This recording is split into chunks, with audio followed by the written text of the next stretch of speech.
So good morning guys. तो चलिए start करते हैं आज के यानी कि 25 सितंबर के इंपॉर्टेंट करंट अफेयर्स को। तो इस प्रश्न में आपसे पूछ रहे हैं अभी हाल ही में किस एयरपोर्ट का नाम बदलकर जगत गुरु संत श्रेष्ठ तुकाराम महाराज के नाम पे कर दिया गया।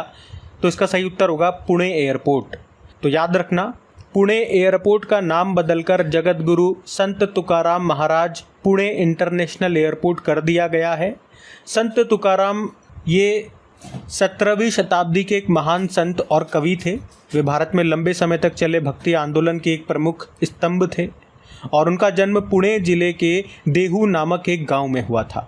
उन्हें तुकोबा भी कहा जाता है और संत तुकाराम को चैतन्य नामक साधु ने रामकृष्ण हरि मंत्र का स्वप्न में उपदेश दिया था। वे विट्ठल यानी कि विष्णु के परम भक्त रहे थे, तो उनके नाम पे पुणे एयरपोर्ट का नाम बदल दिया गया, ये आपको ध्यान रखना है। अच्छा, इसी तरह से मैं आपको याद दिलाऊं, अयोध्या एयरपोर्ट का नाम महर्षि वाल्मीकि जी के नाम पे किया गया।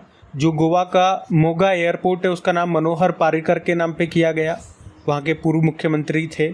और वीर सावरकर एयरपोर्ट कहाँ पर है? अंडमान निकोबार में है, पोर्ट ब्लेयर में। अच्छा, अब आप लोग बताओ, जो अंडमान निकोबार की कैपिटल है पोर्ट ब्लेयर, उसका नाम बदल के क्या कर दिया गया? और वहीं चंडीगढ़ एयरपोर्ट का नाम बदल के शहीद भगत सिंह जी के नाम पे किया गया। सुभाष चंद्र बोस एयरपोर्ट ये आपको कोलकाता में मिलेगा। बाबा साहब अम्बेडकर एयरपोर्ट नागपुर में, केम्पेगौड़ा एयरपोर्ट बेंगलुरु में है। चौधरी चरण सिंह एयरपोर्ट ये लखनऊ में आपको मिलेगा। तो ये सारे इंपॉर्टेंट एयरपोर्ट है, एक तो इनको याद रखना। और आपको याद होगा इसी साल zero waste to landfill award ये तिरुवनंतपुरम एयरपोर्ट को मिला था। विंग्स इंडिया अवार्ड्स 2024 में केम्पेगौड़ा एयरपोर्ट और जो दिल्ली का एयरपोर्ट है इंदिरा गांधी इंटरनेशनल एयरपोर्ट, उसे वर्ष का सर्वश्रेष्ठ हवाई अड्डे का पुरस्कार मिला था। इंडिया ट्रैवल अवार्ड्स में बेस्ट एयरपोर्ट ये राजीव गांधी इंटरनेशनल एयरपोर्ट को चुना गया जो हैदराबाद में है। और अभी स्काई ट्रैक्स के अनुसार टॉप एयरलाइन चुनी गई थी कतर एयरवेज। वहीं भारत का जो विस्तारा एयरलाइन है वो इस लिस्ट में 16वें स्थान पे था। तो ये सारे पॉइंट्स ध्यान में रखना। और इसके मंत्रालय की अगर बात करें, नागरिक उड्डयन मंत्रालय, इसके मंत्री कौन है यानी कि सिविल एविएशन मंत्री कौन है? तो के राम मोहन नायडू इनका नाम है। तो ये भी ध्यान में रखना। अगला प्रश्न देखते हैं। फिर अगले प्रश्न में पूछ रहे हैं अभी हाल ही में किस भारतीय फिल्म को 97वें नंबर के जो अकादमी पुरस्कार हैं जिसे आप ऑस्कर अवार्ड्स कहते हो, जो कि 2025 में होंगे, उसके लिए आधिकारिक प्रविष्टि के रूप में चुना गया है? तो आंसर होगा लापता लेडीज। तो ऑस्कर अवार्ड्स बोल दो या अकेडमी अवार्ड्स बोल दो, जो 2025 में होंगे वो इसका 97वें नंबर का एडिशन होगा। एक तो ये याद रखना। और अभी इसमें एक भारतीय फिल्म को ऑफिशियल एंट्री मिल चुकी है यानी कि नॉमिनेट किया जा चुका है। फिल्म का नाम लापता लेडीज है और इसके डायरेक्टर हैं किरण राव। और इसे इंटरनेशनल फीचर फिल्म कैटेगरी में नॉमिनेट किया गया है, नामांकित किया गया है। वैसे मैं आपको बता दूं कि अभी तक के इतिहास में, ऑस्कर के अभी तक के इतिहास में 57 इंडियन फिल्म्स को ऑस्कर के लिए नॉमिनेट किया जा चुका है, जिनमें पहली थी मदर इंडिया, 1957 में ऑस्कर के लिए नॉमिनेट हुई थी भारत की तरफ से, जिसके डायरेक्टर महबूब खान थे। और इन 57 में से भी अगर आप देखोगे केवल तीन ही भारतीय फिल्में हैं जो कि फाइनल तक पहुंची हैं। एक तो मदर इंडिया जो मैंने आपको बताया, एक सलाम बॉम्बे 1989 में, और एक लगान 2001 में। ये फाइनल लिस्ट तक पहुंची थी। हालांकि सेलेक्ट नहीं हुई फाइनल लिस्ट में, फाइनल में इसको सेलेक्ट नहीं किया गया, लेकिन फाइनल जो टॉप 5 नॉमिनेशंस होते हैं वहाँ तक ये पहुँच गई। अच्छा, वैसे मैं आपको बता दूं कि अभी तक 10 भारतीय हैं जिन्हें ऑस्कर अवार्ड मिल चुका है। ये पूरी लिस्ट मैंने आपके सामने रख दी है। मैं आपको यहाँ पे पहले और आखिरी वाले बता देता हूँ नाम। जो पहले ऑस्कर पुरस्कार मिला था उन व्यक्ति का नाम है भानु अथैया। गांधी मूवी के लिए कॉस्ट्यूम डिज़ाइन कैटेगरी में इनको ऑस्कर पुरस्कार मिला था। और आखिरी, सबसे आखिरी में ये 2023 में मिला था, एक तो कार्तिक गोंसाल्विस को इनकी बेस्ट डॉक्यूमेंट्री के लिए जिसका नाम है एलिफेंट विस्पर। और 2023 में ही RRR मूवी का एक गाना है नाट्टू नाट्टू, उस सॉन्ग के लिए MM कीरावनी को बेस्ट ओरिजिनल सॉन्ग की कैटेगरी में ऑस्कर अवार्ड मिला था। तो यहाँ पे मैंने करंट अफेयर्स की न्यूज़ भी आपको बता दी। जो स्टैटिक पोर्शन बन सकते हैं वो भी मैंने आपको भारत से संबंधित सारे यहाँ पे बता दिए। अब एक और पॉइंट आपके मन में आ सकता है कि चलो ये भी साथ में रिवाइज करा दो। 2024 का जो ऑस्कर था 96 नंबर का एडिशन, उसमें best film, best director, best actor, best actress कौन रही, तो वो भी चलो रिवाइज कर लो। बेस्ट फिल्म रही थी ओपेनहाइमर, और इसी के जो डायरेक्टर हैं क्रिस्टोफर नोलान, उनको बेस्ट डायरेक्टर चुना गया। और इसी मूवी के एक्टर हैं किलियन मर्फी, उनको बेस्ट एक्टर चुना गया। और बेस्ट एक्ट्रेस चुनी गई थी Emma Stone poor things movie के लिए। तो ये सारे पॉइंट्स आप ध्यान में रखना। अगला प्रश्न देखते हैं। तो अगले प्रश्न में पूछ रहे हैं अभी हाल ही में अंतर्राष्ट्रीय सांकेतिक भाषा दिवस ये कब मनाया गया? तो आंसर होगा 23 सितंबर को। तो हर साल 23 सितंबर को international day of sine language के रूप में मनाया जाता है। मतलब जो लोग बोल नहीं सकते, सुन नहीं सकते, तो वो अपनी बात रखने के लिए, आपस में बात करने के लिए अपने हाथों से, चेहरे के हाव भाव से बात करते हैं। तो इसी भाषा को सांकेतिक भाषा यानी कि साइन लैंग्वेज कहा जाता है। तो लोगों को साइन लैंग्वेज के बारे में जागरूक करने के लिए ये दिन मनाते हैं। और साथ में आपको ये भी बता दूं कि 23 सितंबर को ही क्यों, क्योंकि world federation of deaf, English में इसको डेफ बोलते हैं, जो लोग बोल या सुन नहीं सकते उनको डेफ बोलते हैं इंग्लिश में। तो वर्ल्ड फेडरेशन ऑफ डेफ की स्थापना हुई थी 23 सितंबर 1951 में, इसीलिए 23 सितंबर को ये दिन चुना गया।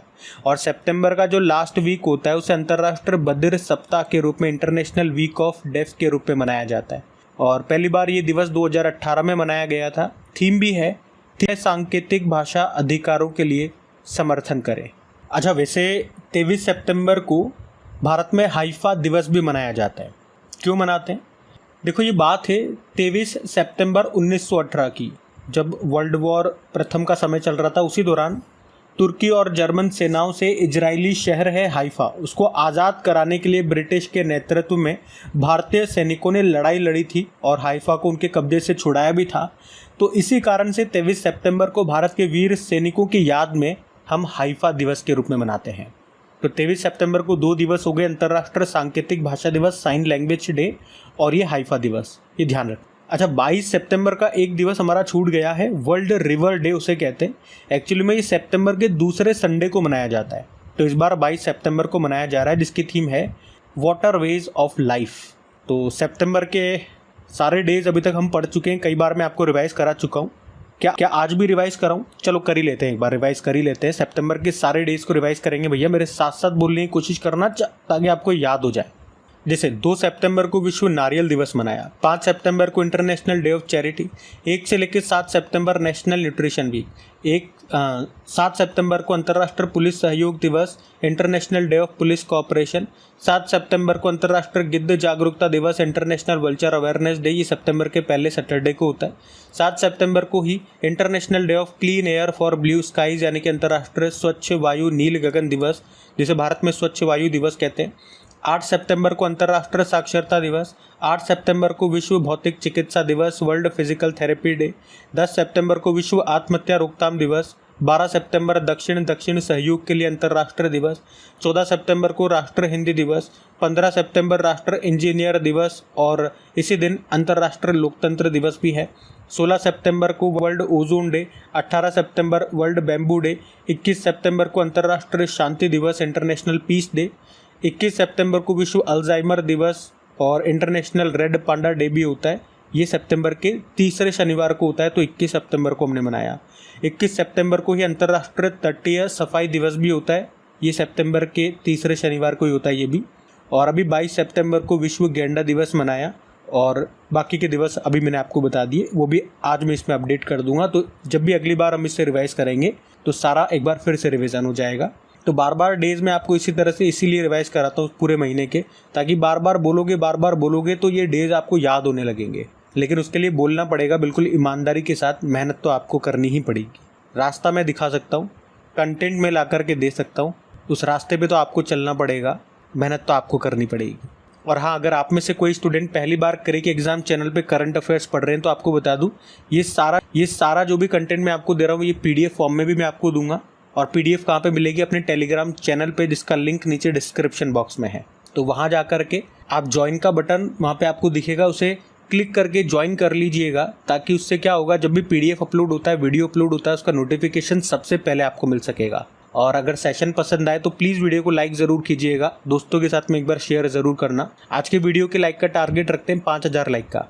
अगर देखो आपको अच्छा लगता है मेहनत, तो प्लीज़ वीडियो को लाइक ज़रूर करना, इतना ही बस आपसे कहूँगा। और अपने एक स्टडी ग्रुप में शेयर ज़रूर कर देना। अगला प्रश्न देखते हैं अभी। फिर अगले प्रश्न में पूछ रहे, अभी हाल ही में मुख्यमंत्री नगर उन्नयन प्रकल्प परियोजना किसने शुरू की है? तो आंसर होगा त्रिपुरा ने। तो अभी त्रिपुरा सरकार ने राज्य के 12 शहरी क्षेत्रों में पेयजल आपूर्ति करने के लिए ये मुख्यमंत्री नगर उन्नयन प्रकल्प योजना को शुरू किया है। और याद रखना, इसके लिए एशियन डेवलपमेंट बैंक 530 करोड़ रुपए का फंड भी देगा। एशियन डेवलपमेंट बैंक जिसका मुख्यालय मनीला फिलीपींस में है। अब इस परियोजना को शुरू किया त्रिपुरा ने। तो ये रहा मैप में त्रिपुरा। देखो, त्रिपुरा की कैपिटल अगरतला होती है। मुख्यमंत्री मणिक शाह हैं और गवर्नर है इंद्रसेन रेड्डी। और आपको पता है त्रिपुरा ये बांग्लादेश से 3 तरफ से घिरा हुआ है। बांग्लादेश और त्रिपुरा के बीच की जो सीमा रेखा है उसे जीरो लाइन कहा जाता है। त्रिपुरा में देखो होजगिरी फेस्टिवल बनाया जाता है। कोकबरोक भाषा ये त्रिपुरा की है। त्रिपुरा की मूल भाषा है कोकबरोक। उसके अलावा खर्ची पूजा फेस्टिवल हो गया, गरिया पूजा फेस्टिवल हो गया, केर पूजा फेस्टिवल हो गया। इन सब का संबंध त्रिपुरा से है। अभी कुछ दिन पहले ही हमने पढ़ा था सिद्धेश्वरी मंदिर, ये कहाँ पे बनाया जा रहा है? त्रिपुरा में ही, जिसकी शायद अभी आधारशिला रखी थी या उद्घाटन किया था हमारे उत्तर प्रदेश के मुख्यमंत्री और त्रिपुरा के मुख्यमंत्री दोनों ने मिलकर के। कहाँ पे? त्रिपुरा में ही। तो ये याद रखना। अच्छा, इसके अलावा कुछ और योजनाएं मैं आपको रिवाइज कराता हूँ जो हमने करंट अफेयर्स में इसी साल पढ़ी है। ध्यान से सुनना इनको। जैसे कि देखो, मुख्यमंत्री युवा उद्यम विकास योजना ये उत्तर प्रदेश ने शुरू की। हर घर हर गृहिणी योजना हरियाणा ने। दीनदयाल स्पर्श योजना डाक विभाग ने। सुभद्रा योजना उड़ीसा ने। मुख्यमंत्री बाल पौष्टिक आहार योजना हिमाचल प्रदेश ने। और मुख्यमंत्री सुख आश्रय योजना और मुख्यमंत्री सुख शिक्षा योजना भी हिमाचल प्रदेश ने। मुख्यमंत्री निजुत मोइना असोनी योजना असम ने। उपवन योजना और हेरिटेज ट्री अडॉप्शन योजना उत्तर प्रदेश ने। श्रमिक बसेरा योजना गुजरात ने। और राजीव गांधी सिविल्स अभ्यस्तम योजना को तेलंगाना ने शुरू किया था। तो ये 2024 की ही सारी इंपॉर्टेंट योजनाएं हैं, इनको ध्यान में रखना। अगला प्रश्न देखते हैं। फिर अगले प्रश्न में पूछ रहे हैं, हाल ही में फेडरल बैंक के एमडी सीईओ के रूप में अभी किसे नियुक्त किया गया? तो आंसर होगा कृष्ण वेंकट सुब्रमण्यन को। ये प्रश्न हम पहले भी पढ़ चुके हैं जब इनको अपॉइंट करने की घोषणा हुई थी, लेकिन अभी इन्होंने पद संभाल लिया है। तो याद रखना, फेडरल बैंक के नए एमडी सीईओ बन गए कौन? कृष्ण वेंकट सुब्रमण्यन। बाकी ऑप्शन में देखोगे, Sanjay Shukla national housing bank के एमडी बने। Indrajit Kaimotra unity small finance bank के एमडी सीईओ बने थे। फेडरल बैंक की अगर बात करते हैं, स्थापना होती 1931 में। हेडक्वार्टर अलुवा केरल में है और टैगलाइन है योर परफेक्ट बैंकिंग पार्टनर। तो ध्यान रखना। अगला प्रश्न देखते हैं। फिर अगले प्रश्न में पूछ रहे हैं कि अभी हाल ही में United nation inter agency task force पुरस्कार किसे मिला है? तो आंसर होगा आईसीएमआर को। तो United nation inter agency task force award अभी आईसीएमआर को दिया गया। आईसीएमआर मतलब Indian council for medical research. और आपको पता है इसके बारे में, अगर कोई भी नई वैक्सीन कोई मेडिसिन वगैरह आती है तो ये उसे अप्रूव करने का काम करती है। इससे अप्रूवल लेना ज़रूरी होता है आईसीएमआर से। और इसे ये अवार्ड क्यों मिला? तो मानसिक स्वास्थ्य को बेहतर करने के लिए और गैर संचारी रोग पर कंट्रोल नियंत्रण करने के लिए इसे ये अवार्ड दिया गया है। आईसीएमआर की बात करें तो वैसे तो इसकी स्थापना 1911 में हो गई थी, लेकिन उस समय इसका नाम इंडियन रिसर्च फंड एसोसिएशन हुआ करता था। फिर 1949 में इसका नाम बदल के आईसीएमआर हो गया था। मुख्यालय आपको नई दिल्ली में मिल जाएगा। और इसके डायरेक्टर जनरल कौन है? राजीव बहल हैं। और आईसीएमआर से ही करंट अफेयर्स का प्रश्न मैं आपको याद दिलाना चाहूँगा। इसने पूर्वोत्तर राज्यों के लिए ड्रोन आधारित वैक्सीन डिलीवरी मॉडल लॉन्च किया था। उस ड्रोन का नाम आई ड्रोन रखा गया था। शायद आपको याद हो, तो नहीं याद तो याद रखना जो मैंने अभी आपको प्रश्न बताया है। अगला प्रश्न देखते हैं। फिर अगले प्रश्न में पूछ रहे, हाल ही में Georgia gamma international fighting championship में MMA यानी कि मिक्स्ड मार्शल आर्ट फाइट जीतने वाले पहले भारतीय पुरुष पहलवान कौन बने हैं? तो आंसर होगा संग्राम सिंह। देखो, गामा इंटरनेशनल फाइटिंग चैंपियनशिप की पहले बात करते हैं। इसका आयोजन अभी कहाँ पे हुआ? जॉर्जिया की कैपिटल तबिलिसी में। और यहीं पे मिक्स्ड मार्शल आर्ट्स में अभी इसको जीतने वाले पहले भारतीय पुरुष पहलवान बन गए हैं संग्राम सिंह। 93 किलोग्राम कैटेगरी में इन्होंने हराया किसे? पाकिस्तान के अली रज़ा नासिर को हराया है। मात्र 90 सेकंड में हरा दिया। तो एक तो इनका नाम याद रखना। और आपको याद दिलाऊं, इनसे पहले इसी तरह का एक प्रश्न हमने पढ़ा था कि अल्टीमेट फाइटिंग चैंपियनशिप जीतने वाली पहली भारतीय महिला बनी थी। कौन बनी थी? पूजा तोमर बनी थी। और अभी पहले भारतीय पुरुष पहलवान बन गए संग्राम सिंह। UFC यानी कि अल्टीमेट फाइटिंग चैंपियनशिप, ये मिक्स्ड मार्शल आर्ट की सबसे बड़ी और प्रमुख लीग होती है। अच्छा, आप मुझे ये बताओ चलो कि अभी किस महिला पहलवान ने रिटायरमेंट ले लिया? इसी साल की बात है। तो आपको याद होगा पेरिस ओलंपिक के बाद विनेश फोगाट ने रिटायरमेंट ले लिया था। तो याद रखना, ये भी अगला प्रश्न देखते हैं। फिर अगले प्रश्न में पूछ रहे हैं, अभी हाल ही में भारत सरकार ने पहला राष्ट्रीय सुरक्षा सेमीकंडक्टर निर्माण संयंत्र जिसका नाम है शक्ति, ये स्थापित करने के लिए किसके साथ समझौता किया? तो आंसर होगा अमेरिका। तो अभी अमेरिका में जो क्वाड समिट हुई है वहीं पे भारत और अमेरिका के बीच में ये समझौता हुआ कि भारत में पहला राष्ट्रीय सुरक्षा सेमीकंडक्टर निर्माण संयंत्र यानी कि national security semi fabrication plant जिसका नाम है शक्ति, ये स्थापित किया जाएगा। इसी के लिए एग्रीमेंट हुआ है। तो जैसा कि नाम से समझ में आ रहा है, इसमें सेमीकंडक्टर चिप का निर्माण किया जाएगा, सेमीकंडक्टर चिप्स बनेंगी और इन चिप्स का इस्तेमाल हम आम इस्तेमाल के लिए नहीं करेंगे, जैसे कि टीवी में, मोबाइल में, इनके लिए नहीं होगा, बल्कि इनका जो इस्तेमाल है वो डिफेंस सेक्टर में किया जाएगा, नेशनल सिक्योरिटीज़ के सेक्टर में, नेक्स्ट जनरेशन कम्युनिकेशन के सेक्टर में इसका इस्तेमाल किया जाएगा। और इसीलिए ये दुनिया का पहला ऐसा सेमीकंडक्टर प्लांट होगा जो केवल नेशनल सिक्योरिटीज़ के पर्पस से ही सेमीकंडक्टर चिप्स बनाएगा और इस प्लांट का नाम शक्ति होगा, अमेरिका की सहायता से बनाया जाएगा। और क्वाड समिट के बारे में अभी 2-3 दिन से मैं आपको बता ही रहा हूँ। क्वाड में 4 देश होते हैं, भारत, अमेरिका, जापान और ऑस्ट्रेलिया, और इनके बीच में जो एक एक्सरसाइज होती है उसका नाम मालाबार एक्सरसाइज है, जो कि एक नेवल एक्सरसाइज है। अभी कहाँ पे हुआ ये? अमेरिका में, अमेरिका के विल्मिंगटन में, और अगले साल भारत में होगा ये। अच्छा, बात यहाँ पे सेमीकंडक्टर की हुई है, तो सेमीकंडक्टर से संबंधित कुछ इंपॉर्टेंट पॉइंट्स मैं आपको बताऊँ। सबसे पहले तो मैं आपको ये बताऊँगा कि जो भारत का सेमीकंडक्टर मिशन है वो कब लॉन्च हुआ था और उसका उद्देश्य क्या है। तो याद रखना, 29 दिसंबर 2021 को भारत का सेमीकंडक्टर मिशन लॉन्च हुआ था। कितने करोड़ रुपए के बजट के साथ?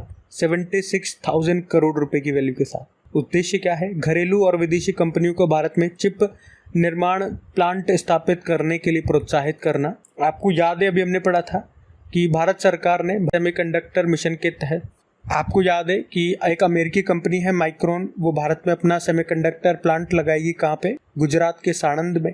और ये देखो, यहाँ पे एक और भारतीय कंपनी है कायंस सेमिकॉन प्राइवेट लिमिटेड, ये भी गुजरात के साणंद में ही एक सेमीकंडक्टर प्लांट लगाएगी। उसके अलावा जो टाटा इलेक्ट्रॉनिक्स है, ये भारत में 2 सेमीकंडक्टर प्लांट लगाएगा, एक तो गुजरात के धोलेरा में और एक असम के मोरीगांव में।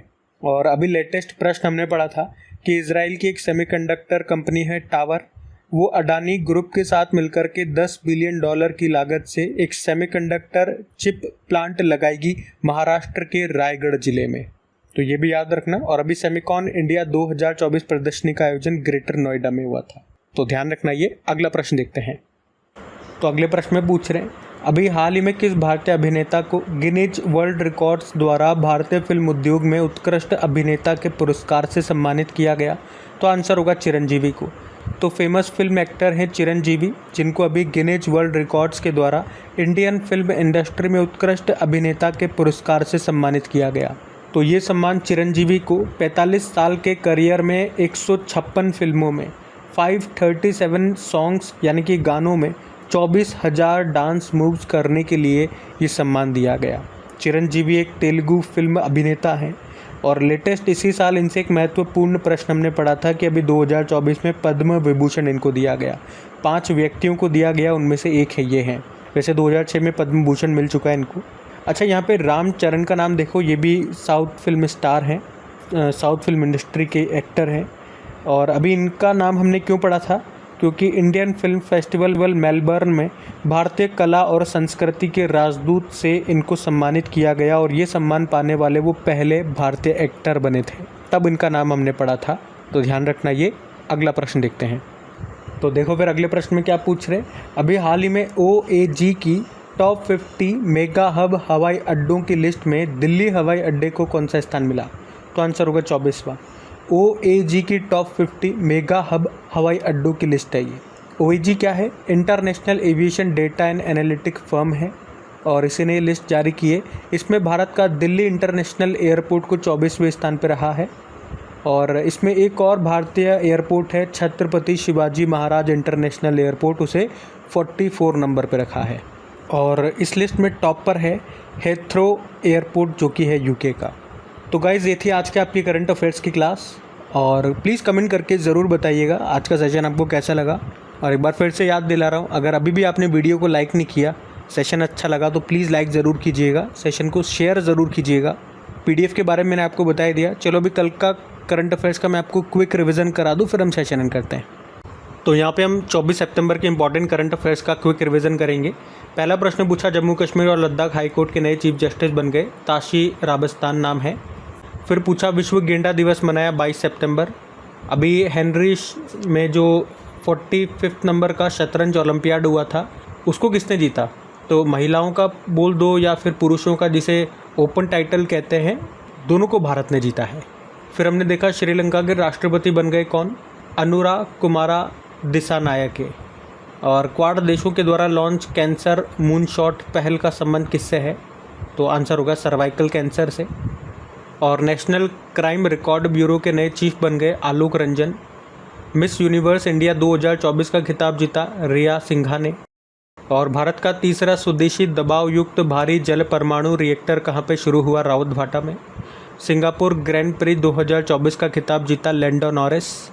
और आखिरी प्रश्न पूछा, फिडे 100 पुरस्कार समारोह में सर्वश्रेष्ठ पुरुष खिलाड़ी का पुरस्कार किसे मिला? मैग्नस कार्लसन को। तो चलो अभी कल का होमवर्क प्रश्न भी देखते हैं और सेशन एंड करते हैं।